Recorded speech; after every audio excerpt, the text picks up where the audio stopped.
10 محرم یعنی یوم عاشور واقعہ کربلا سے پہلے اس دن اور بھی کافی تاریخی واقعات ہوئے ہیں، لیکن انسانی تاریخ میں یہ ٹریجڈی ہے اور اس کا بڑا کانٹیکسٹ ہے۔ آپ کے نزدیک اس کی کتنی اہمیت ہے؟ جی مفتی زبیر صاحب آپ کے لیے سوال ہے۔ بسم اللہ الرحمن الرحیم، نحمدہ ونصلی علی رسولہ الکریم، اما بعد۔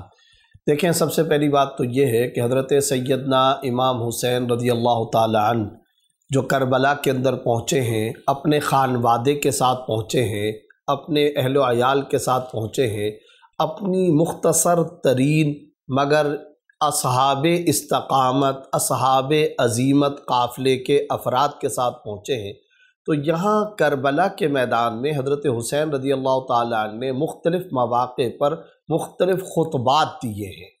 وہ جو خطبات ہیں، وہ جو تقاریر ہیں، وہ جو الفاظ ہیں، ان کے اوپر اگر ہم غور کر لیں تو آج کے مسلمان کو پیغام کربلا کیا مل رہا ہے؟ اس سانحے کے اندر ان اصحاب کی صبر استقامت کی لازوال شان ہمارے سامنے کیسے آتی ہے؟ رہتی دنیا تک کے لیے واقعہ کربلا کا فلسفہ اور پیغام کیا ہے، وہ سب کچھ سمجھ میں آ جاتا ہے۔ جو دوسرا خطبہ سیدنا حضرت حسین رضی اللہ تعالیٰ نے دیا، اس کے الفاظ کامل ابن اسیر کے اندر موجود ہیں کہ یزید اور اس کے امراء اور حکام نے رحمان کی اطاعت کو چھوڑ کر شیطان کی اطاعت کو اختیار کر لیا ہے، گویا میں شیطانی راستوں کو بند کرنے کے لیے آیا ہوں، میں ارتھ پہ زمین پہ اپنے نانا سرکار دو جہاں صلی اللہ علیہ وسلم کے قرآنی نظام کو نافذ کرنے کے لیے آیا ہوں، بیت المال کے مال کو ذاتی ملکیت قرار دے دیا گیا ہے، گویا کرپشن کے خلاف میں نکلا ہوں۔ چوتھا جملہ ان کا یہ، زمین کے اندر فساد پھیلا دیا گیا ہے، میں اصلاح کے لیے آیا ہوں۔ پانچواں جملہ ان کا یہ کہ ظلم اور عدوان، بغاوت اور سرکشی کی اس وقت حکومت اور اجارہ داری ہے، میں اس سرکشی اور ظلم کے خلاف یہاں پر نکل کر کے آیا ہوں۔ اسی طرح چھٹا جملہ، آج اللہ کے حلال کیے ہوئے کو حرام، اللہ کے حرام کیے ہوئے کو حلال قرار دیا جا رہا ہے، گویا میں اسلام کے شاعر اسلام کے پورے نظام کے تحفظ کے لیے نکلا ہوں۔ یہ دوسرے اور تیسرے خطبات کے مختصر قسم کے جملے ہیں جو میں نے آج آپ کے سامنے پیش کر دیے۔ کیا پیغام اور سبق مل رہا ہے؟ جب دنیا کے اندر خدا کی شریعت کو مسخ کیا جانے لگے تو پھر حسینی سنت یہ کہ میدان میں نکلا جاتا ہے۔ جب کرپشن ہو، جب ظلم ہو، جب رحمان کی اطاعت ختم کر دی جائے، اور جب اس دنیا کے اندر حکمرانوں کی طرف سے، مقتدرہ کی طرف سے فساد فی الارض ہو، بغاوت اور سرکشی ہو، تو پھر عزیمت کی راہ یہ جہاد والی راہ ہے، پھر کربلا کا میدان سجا کرتا ہے، اور ایسے عزیمت کے افراد صبر و استقامت کی ایسی لازوال داستانیں رقم کرتے ہیں کہ رہتی انسانیت اور رہتی دنیا کے لیے اس میں ایک عظیم پیغام چھپا ہوا ہوتا ہے، اور اس کا حاصل یہی عقیدہ اور نظریہ ایسی چیز ہے، اپنی اور اپنے بیوی بچوں اور اہل خانہ کی جان مال کی بھی قربانی دینی پڑے تو اس سے انسان کو کبھی دریغ نہیں کرنا چاہیے۔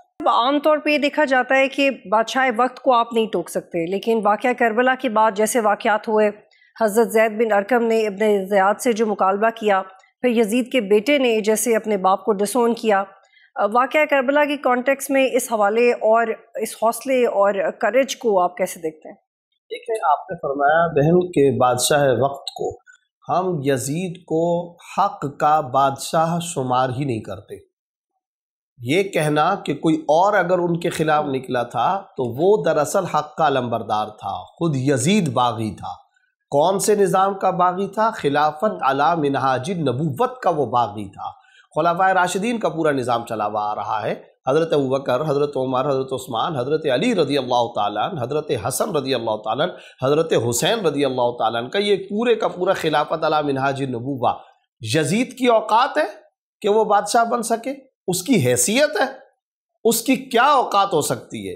یعنی آپ اندازہ لگائیں کہ بعض مورخین کو کسی نے کہا کہ جب سب لوگوں نے یزید کی بیعت کر لی تھی تو حضرت امام حسین نے کیوں نہیں کی؟ تو کیا خوبصورت جواب ان مورخین نے دیا، اللہ ان کی قبروں کو تازہ رکھے، ان کو اللہ تعالیٰ جنت کے اعلیٰ مقامات سے نوازے۔ انہوں نے کہا سوال یہ نہیں ہے کہ جب سب لوگوں نے کر لیا تو حضرت حسین نے بیعت کیوں نہیں کی، مان کیوں نہیں لیا؟ سوال تو تاریخ کا، شریعت کا، فقہ اسلامی کا، فتوے کا، یہ بنتا ہے جب حضرت حسین نے بیعت نہیں کی تو باقی سب لوگوں نے بیعت کیوں کی ہے؟ معیار حق اہل بیت کا خانوادہ ہے، کسوٹی تھرمامیٹر اور معیار حسینی خانوادہ ہے، اہل بیت ہیں، رسول اللہ صلی اللہ علیہ وسلم نے ان کو معیار حق قرار دیا ہے، جو ان کے خلاف آئے گا وہ باطل ہوگا۔ تو اصل بات یہ ہے، وہ بادشاہ وقت ظالم ہو سکتا ہے، وہ ڈکٹیٹر ہو سکتا ہے، اس کے خلاف نکل کر خروج کی ایک شاندار قسم کی مثال حضرت امام حسین نے قائم کی۔ آپ نے ایک پہلے سوال کیا کہ اس انکار کی حیثیت کیا ہے؟ یہ وہ انکار ہے جو باطل قوتوں کے مقابلے میں انبیاء کرام کرتے ہوئے آ رہے ہیں، جن کے انکار کے وہ مکالمے اور جملے خدا نے قرآن میں نقل کیے۔ کیا ہے وہ ابراہیمی جملہ؟ انی ترکت ملت قوم لا یؤمنون باللہ وہم بالآخرۃ کافرون۔ ہم اس ملت کو چھوڑتے، میں نہیں مانتا اس ملت کو جو یوم آخرت اور اللہ رسول کے نظام پر نہ۔ حضرت ابراہیم علیہ السلام فرما رہے ہیں میں چھوڑتا ہوں اس ملت کو، میں نہیں مانتا۔ لا الہ الا اللہ کا مطلب کیا؟ What is the meaning لا الہ الا اللہ؟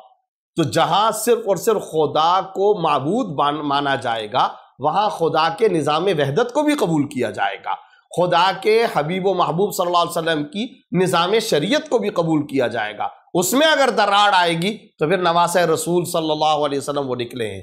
میں آپ کے پروگرام کے توسط سے بہن بطول صاحبہ ایک بات اور بھی عرض کرنا چاہتا ہوں۔ پروگرام ناقص ہوگا، محرم کا مہینہ چل رہا ہے، جہاں ہمیں حضرت امام حسین رضی اللہ تعالیٰ عنہ کی اس یادگار تاریخی لازوال قربانی کو یاد کرنا چاہیے، استقامت کے درس کو یاد کرنا چاہیے، اپنی زندگی کا ایک ایم بنا لینا چاہیے کہ خدا کے نظام توحید کے آگے میں کبھی کسی باطل اور کسی سرکش کی اطاعت نہیں کروں گا۔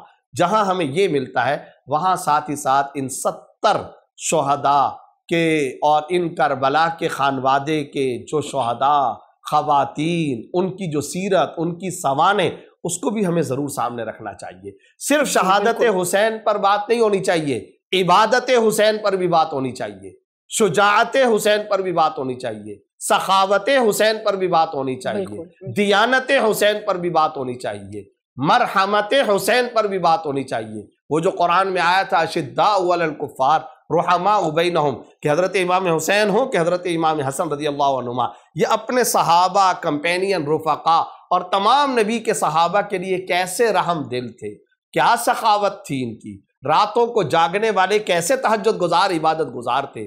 پھر کربلا کے اندر تو انہوں نے اینڈ کر دیا، یعنی اعلیٰ ترین درجے کا ایثار و قربانی کا مظاہرہ پوری انسانیت کے سامنے پیش کر دیا۔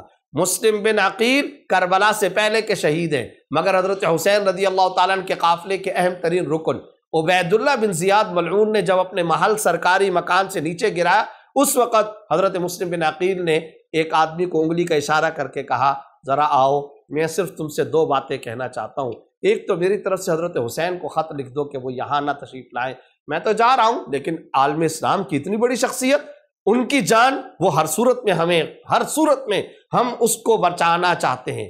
ایک اور دوسرا فرمایا کہ میں ان دنوں میں فلاں جگہ پر تھا، فلاں دکاندار کا میں نے آٹا لیا تھا، میرے ترکے اور میری جائیداد اور وراثت سے اس دکاندار کو آٹے کے پیسے واپس ادا کر دینا، کہ ہم بنو ہاشم اور ہم کبھی یہ اپنے اوپر الزام نہیں لے کر جانا چاہتے کہ ہم پر کسی کا کوئی قرضہ ہو۔